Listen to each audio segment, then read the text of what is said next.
14 anos depois, subi novamente a Jerusalém, dessa vez com Barnabé, levando também Tito comigo.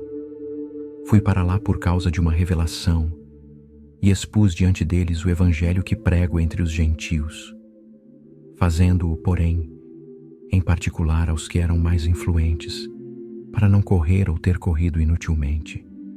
Contudo, nem mesmo Tito, que estava comigo, foi obrigado a circuncidar-se, apesar de ser grego.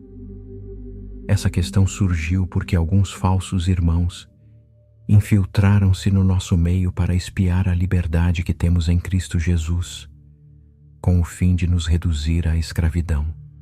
Não nos submetemos a eles nem por um instante, para que a verdade do Evangelho permanecesse com vocês. Quanto aos que eram considerados influentes, o que eram então não faz diferença para mim. Deus não mostra favoritismo. Tais homens não me acrescentaram nada.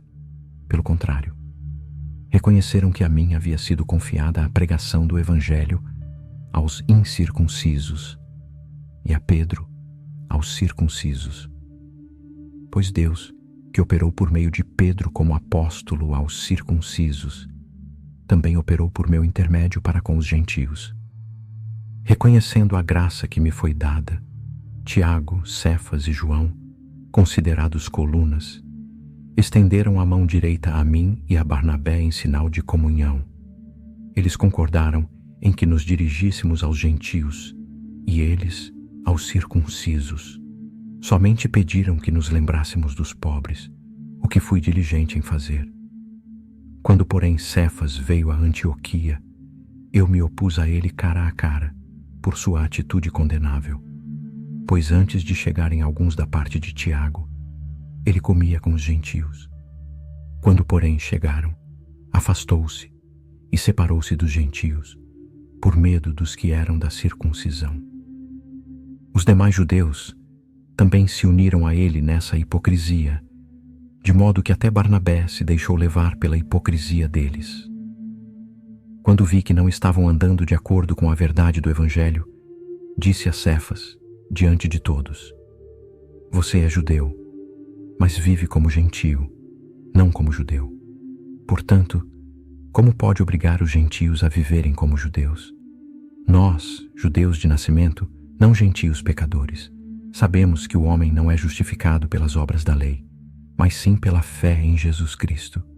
Assim, nós também cremos em Cristo Jesus, para sermos justificados pela fé em Cristo, não pelas obras da lei, porque pelas obras da lei ninguém será justificado. Se, porém, procurando ser justificados em Cristo, formos por isso tidos por pecadores, então Cristo é ministro do pecado? De modo nenhum. Se reconstruo o que destruí, constituo a mim mesmo um transgressor, pois por meio da lei morri para a lei, a fim de viver para Deus. Estou crucificado com Cristo. Assim, já não sou eu quem vive, mas Cristo vive em mim. A vida que agora vivo no corpo, vivo-a pela fé no Filho de Deus, que me amou e se entregou por mim. Não anulo a graça de Deus, pois se a justiça vem pela lei, Cristo morreu em vão.